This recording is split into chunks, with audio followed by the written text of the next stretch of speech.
Welcome all dear student. आज हम cohesion और एडहेजन फोर्स के बारे में पढ़ेंगे। कोहेजन क्या होता है, एडहेजन क्या होता है और कोहेजन फोर्स क्या होता है, एडहेजन फोर्स क्या होता है, इनके बारे में पढ़ेंगे। फिर विस्कोसिटी के बारे में पढ़ेंगे। तो स्टार्ट करते हैं। फिर सबसे पहले हम देखते हैं कोहेजन क्या होता है, कोहेजन क्या होता है और फिर एडहेजन क्या होता है। ठीक है, हमने इसे पिछले लेक्चर में न्यूमेरिकल कर लिए थे। न्यूमेरिकल के बाद हम क्या पढ़ रहे हैं, कोहेजन और एडहेजन पढ़ेंगे इसमें हाइड्रोलिक्स में। ठीक है, तो कोहेजन को हिंदी में कहते हैं सासंजन या फिर सासंजन बल। कोहेजन का मतलब होता है सासंजन। अब ये कहाँ काम करता है, ये क्या होता है, कोहेजन का मतलब क्या होता है। कोहेजन मीन्स होता है intermolecular attraction between molecules of the same liquid.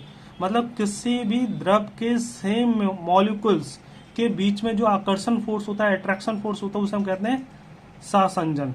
ठीक है, सासंजन। और दूसरा होता है डेफिनेशन एडहेजन। एडहेजन क्या होता है, डिफरेंट मॉलिक्यूल के बीच में जो अट्रैक्शन फोर्सेस होता है उसे हम क्या कहते हैं, एडहेजन कहते हैं। इसे डिफाइन करते हैं थोड़ा। ठीक है,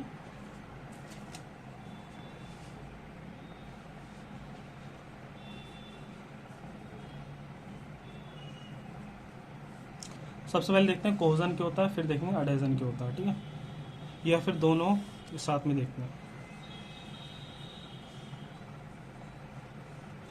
कोहेजन कहते हैं सासंजन बल या सासंजन। एडहेजन को क्या कहते हैं, आसंजन। ठीक है, सासंजन और आसंजन। अब देखो ये क्या होता है, अगर हम बात करें कोहेजन कहां पर होता है, सेम मॉलिक्यूल के बीच में अट्रैक्शन फोर्सेस काम करता है। सेम मॉलिक्यूल्स के बीच में होता है। आसंजन क्या होता है, डिफरेंट मॉलिक्यूल्स के बीच में होता है। ये क्या होता है, एक तरह का अट्रैक्शन फोर्सेस होता है।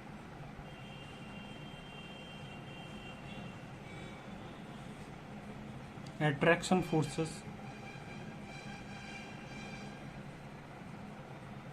मतलब सासंजन और एडहेजन। अगर हम बात करें कोहेजन और एडहेजन की, अगर हम बात करें, कोहेजन क्या होता है, सेम मॉलिक्यूल के बीच में जो अट्रैक्शन फोर्सेस काम करता है उसे हम क्या कहते हैं, सासंजन कहते हैं। जैसे एग्जांपल कहते हैं, अगर हम एग्जांपल के लिए बात करें तो जैसे हम वाटर ले लें, अगर तो एक गिलास में हमने वाटर ले लिया तो हमें पता है कोई भी वस्तु या कोई भी द्रव जो होता है छोटे छोटे मॉलिक्यूल से मिलकर बना होता है। तो हर एक द्रव का एक मॉलिक्यूल दूसरे मॉलिक्यूल के साथ जुड़ा है, तभी तो ये पूरा आपस में जुड़े हुए प्रतीत होते हैं हमें।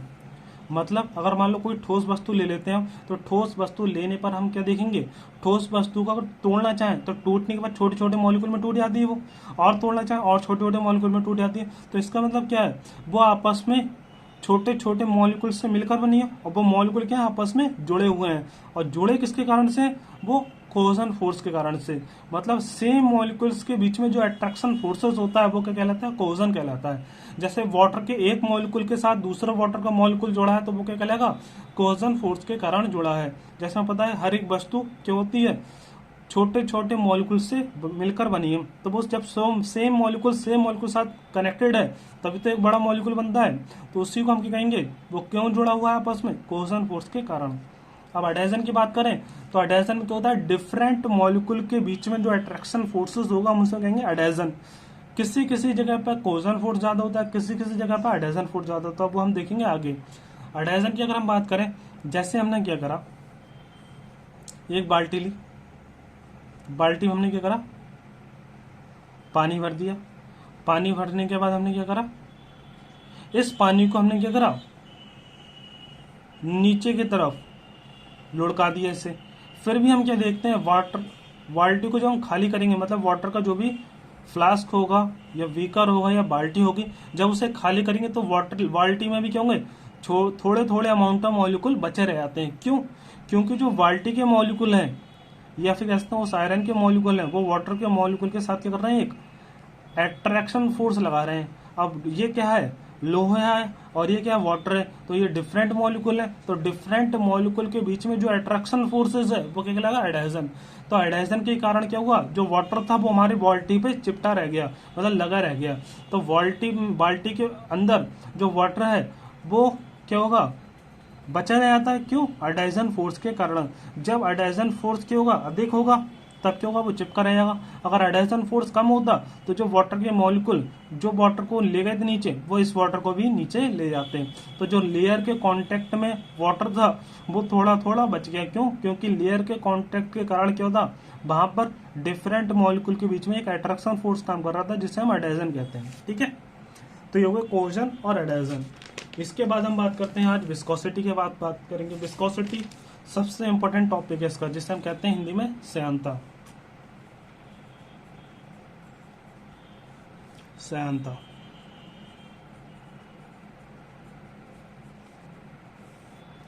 ठीक है। श्यानता या फिर विस्कोसिटी की अगर हम बात करें तो ये होता क्या है विस्कोसिटी, श्यानता जिसे कहते हैं हम, मोस्ट इंपॉर्टेंट है। इससे न्यूमेरिकल बहुत ज्यादा पूछे जाते हैं। ठीक है, इसे आपको अच्छे से पढ़ना है। देखो इसमें होता क्या, एडहेजन अगर हम बात करें विस्कोसिटी में है क्या, विस्कोसिटी क्या होता है, एक तरह का ये श्यानता का एक गुण है। मतलब ये क्या है, द्रव का एक गुण है, किसी भी तरल का गुण है ये, जिसमें क्या होता है, अगर मान लो हमने कोई भी एक वाटर का एक पाइप ले ली, जिसमें वाटर क्या कर रहा है, फ्लो कर रहा है। तो वाटर जब आपका फ्लो करेगा तो आपको पता है वाटर जो होगा फ्लो करते समय सरफेस के कांटेक्ट में आएगा, जो पाइप है। जैसे यहाँ पर ये पाइप है हमारा, ठीक है, ये हमने स्पीड डायग्राम बना रहे हैं इसका। अब देखो इसे समझाएंगे पहले। अगर मान लो हमने क्या करा, हमने इस पाइप में क्या करा है, वाटर को एंटर कराया।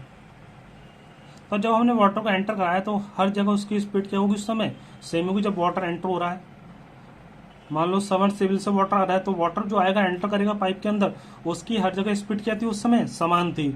लेकिन वहां पर जब वो फ्लो कर रहा है तो जो कांटेक्ट में होगा, किसके कांटेक्ट में होगा, जो पाइप की सरफेस के कांटेक्ट में होगा, तो वहां पर क्या होगा, घर्षण फोर्सेस अधिक होगा।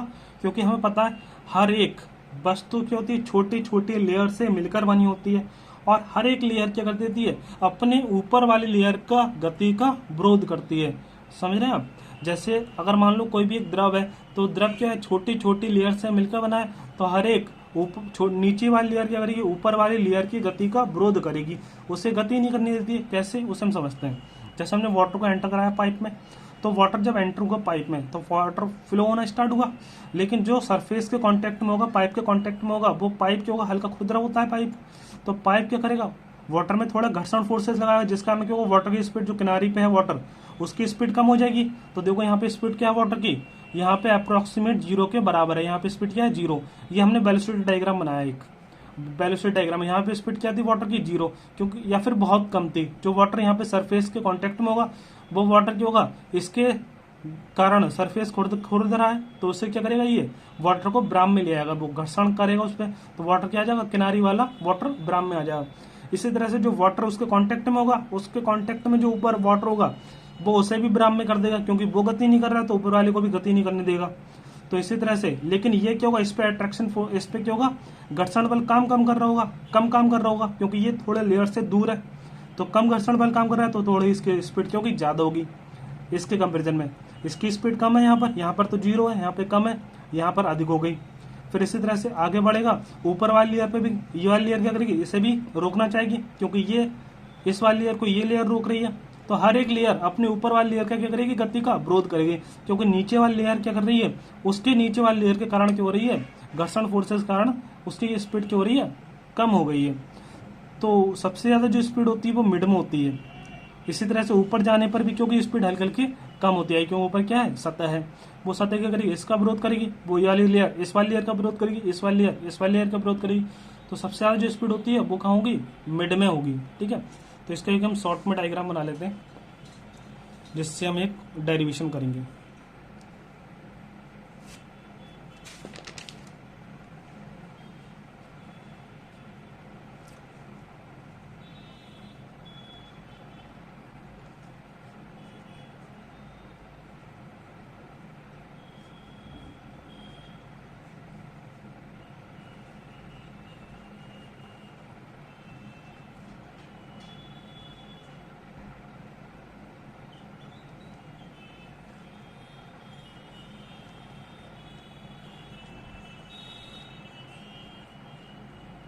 अब देखिए यहाँ पे, ठीक है, सबसे पहले श्यांतता क्या होती है? श्यांतता क्या है? ये एक क्या होता है? एक गुण होता है तरल का, किसी भी द्रव का एक गुण होता है जिसके कारण क्या होता है? श्यांतता का कारण क्या होता है? कोई भी द्रव अपनी गति का क्या करता है? विरोध करता है। समझ रहे हैं? मतलब हर एक फ्लूइड क्या होता है? छोटी छोटी लेयर से मिलकर बना होता है। हर एक लेयर क्या कर देती है? अपने ऊपर चल मूव करने वाली लेयर का विरोध करती है, गति का विरोध करेगी, जिसके कारण क्या होता है? वो भी विराम में आ जाती है। तो इसके कारण क्या होता है? जब हम पाइप में वाटर को एंटर कराते हैं उस समय गति याद होती है, लेकिन जब वाटर निकलता है या फिर वाटर की होगा थोड़ी दूर चलने के बाद स्पीड की होगी हल्की हल्की कम होती जाएगी वाटर की, ठीक है। वो किस कारण होती है? विस्कोसिटी। तो विस्कोसिटी क्या है? ये एक तरल का गुण है जिसके कारण क्या होता है? जिसके कारण तरल की एक सतह का दूसरी सतह पर फिसलने में विरोध होता है, ठीक है। जब वो फिसलेगी तो उसका क्या करेगी? वो नीचे वाली लेयर उसका विरोध करेगी। यही प्रॉपर्टी क्या कहलाती है? उसकी विस्कोसिटी कहलाती है, ठीक है। विरोध करने की एबिलिटी क्या कहलाती है? विस्कोसिटी कहलाती है। इसी तरह से अगर मान लो हम शहद ले लें और पानी ले लें और ले लें तेल, ऑयल ले लें, ठीक है, तो इसमें विस्कोसिटी सबसे अधिक किसकी होगी? जो सबसे कम मूव करेगा, मतलब जिसकी गति करने का कह सकते हैं रेजिस्टेंस फोर्स, विरोधी बल अधिकतम होगा। मतलब वो गति कम करेगा तो रेजिस्टेंस फोर्स अधिक है, तो जो कम गति करेगा उसका क्या होगा? विस्कोसिटी अधिक। तो शहद की विस्कोसिटी क्या होगी? ज्यादा होगी। और पानी की विस्कोसिटी क्या होगी? कम होगी। और तेल की विस्कोसिटी क्या होगी? शहद से कम होगी लेकिन पानी से ज्यादा होगी। तो समझ में आ गया होगा आपको विस्कोसिटी। जो आसानी से फ्लो कर रहा है उसकी विस्कोसिटी क्या है? कम। और जो शहद है, जैसे शहद जल्दी से मूव नहीं करेगा, गति नहीं करेगा, तो उसकी विस्कोसिटी क्या है? ज्यादा। तो विस्कोसिटी के कारण ही वो गति का क्या करता है? विरोध करता है, ठीक है। तो हम विस्कोसिटी का एक फॉर्मूला होता है, विस्कोसिटी को हम डिनोट करते हैं किससे? म्यू से। तो फॉर्मूला निकालते हैं इसका, ठीक है, इसका फॉर्मूला निकालते हैं। म्यू से डिनोट करते हैं विस्कोसिटी को, इसका फॉर्मूला निकालते हैं। अगर हम मान लें जैसे हमने इसका डायग्राम ये बनाया था उसी को हमने शॉर्ट में यहाँ बना दिया है। जैसे यहाँ पे वेलोसिटी क्या थी? 0, मतलब बाय डिस्टेंस पर अगर हम बात करें, बाय डिस्टेंस पर ये जो दूरी हम चल रहे हैं ऊपर तरफ, हमने मान लिया बाय दूरी चलने पर वेलोसिटी क्या थी? v। अब इससे डी बाई दूरी और चली, हम कितनी दूरी और बढ़ाई हमने? D by. तो हमारी वेलोसिटी थोड़ी इससे बढ़ गई होगी, क्यों? बीच में क्या होती है? वेलोसिटी अधिकतम होती है। बीच में हमने वेलोसिटी मान ली b प्लस डी बी हो गई। तो सबसे अधिक वेलोसिटी क्या मिल रही है? b plus D B. इससे नीचे क्या थी? b। तो नीचे वाली लेयर की वेलोसिटी b थी, लेकिन हम उससे डी वाई दूरी ऊपर आने पर वेलोसिटी हो गई b प्लस डी बी। तो वेग में परिवर्तन कितना हो गया? वेग में परिवर्तन हो गया कितना? dv। वेलोसिटी बढ़ गई हमारी, वेग में परिवर्तन हो गया dv। अगर हम बात करें वेग में परिवर्तन, वेग में परिवर्तन हो गया तो ज्यादा वाले वेग कितना है? b प्लस डी, कम वाला b, तो दोनों घटा दिए, क्या क्या? dv आ गया। अब वेग में परिवर्तन की दर निकालें, वेग में परिवर्तन की दर, तो वेग में परिवर्तन की दर क्या होगी? वेग में परिवर्तन की दूरी होगी dv। जो वेलोसिटी का अंतर आया वो कितनी दूरी और चलने पर आया? dy दूरी और चलने पर आया, ठीक है।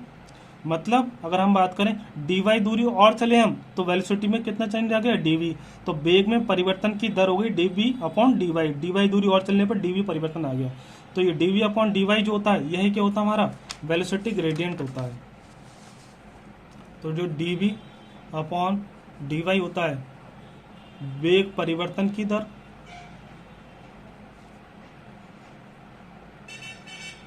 या वेलोसिटी ग्रेडियंट कहलाता है, ठीक है, ग्रेडियंट कहलाता है। अगर हम बात करें यहाँ पे ये वेलोसिटी में परिवर्तन क्यों आया? वेग कम और ज़्यादा क्यों हो रहा है? क्योंकि हमें पता है यहाँ पे क्या हो रहा है, जब लिक्विड फ्लो कर रहा है तो एक रेजिस्टिंग फोर्स काम कर रहा है। रेजिस्टिंग फोर्स को हम कहते हैं कर्तन प्रतिबल, क्योंकि जब दो लेयर के बीच में कोई भी प्रतिबल उत्पन्न होता है उसे हम क्या कहते हैं? Shear stress. क्योंकि जब एक लेयर दूसरी लेयर पे क्या करेगी? मूव करेगी, तो बीच में क्या जनरेट होगा? उसमें शेयर जनरेट होगा। उससे शेयर स्ट्रेस के कारण क्या हो रहा है? इसमें स्पीड में लगातार कमी हो रही है। तो हम कह सकते हैं जो शेयर स्ट्रेस हमारा उसे हम डिनोट करते हैं टाउ से। मान लो टाउ से डिनोट कर रहे हैं, क्या है ये? Shear stress. तो टाउ जो होगा, जितना शेयर स्ट्रेस बढ़ेगा उतना वेलोसिटी ग्रेडियंट क्या होगा? बढ़ेगा। तो ये डायरेक्ट प्रोपोर्शन होता है dv अपॉन dy के।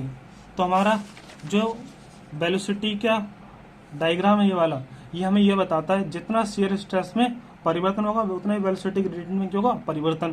क्योंकि जितना ऊपर जाते जा रहा है उतना शेयर स्ट्रेस में चेंजेस आता जा रहा है। तो शियर स्ट्रेस के डायरेक्ट प्रोपोर्शनल होता है वेलोसिटी ग्रेडियंट। ठीक है, शियर स्ट्रेस अगर नहीं होगा, कम होगा, तो वेलोसिटी ग्रेडियंट भी क्या होगा, कम होगा। शियर स्ट्रेस के एक तरह का विरोधी बल। ठीक है, तो यहाँ पे हम बात करें टाउ क्या होता है, डायरेक्ट प्रोपोर्शनल होता है डीवी अपॉन डी वाई के। तो ये कौन कहता है, ये विस्कोसिटी समीकरण कहती है। अकॉर्डिंग टू विस्कोसिटी समीकरण क्या होता है, ये जो हमारा शियर स्ट्रेस होता है वेलोसिटी ग्रेडियंट के डायरेक्टली प्रोपोर्शनल होता है। जब प्रोपोर्शनल का चिन्ह हटाएंगे तो कांस्टेंट आ जाएगा, कांस्टेंट कहते हैं velocity constant, viscosity constant, sorry.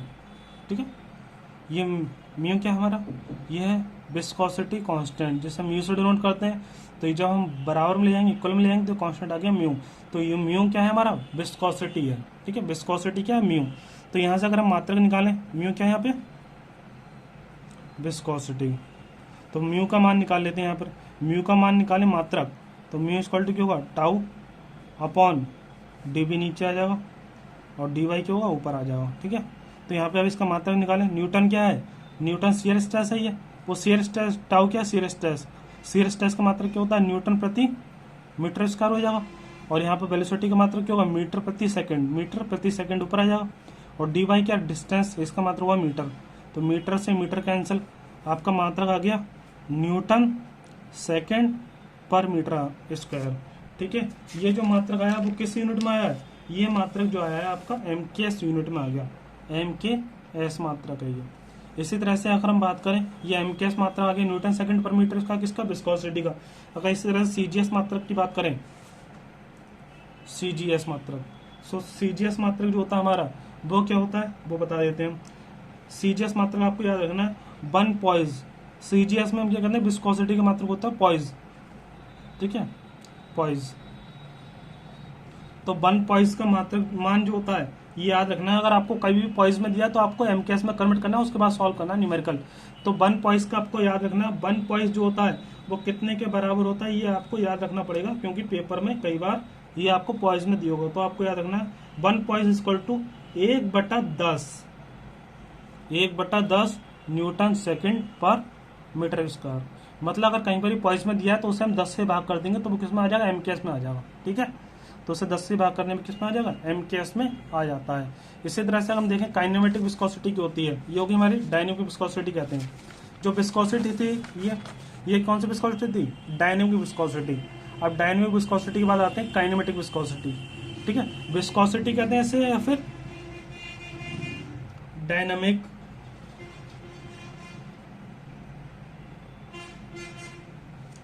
Viscosity. Dynamic viscosity का मतलब क्या होता है, यहाँ पे स्थिर श्यानता। ठीक है, तो इसके बाद हम बात करते हैं काइनेमेटिक विस्कोसिटी, ये थी डायनेमिक विस्कोसिटी।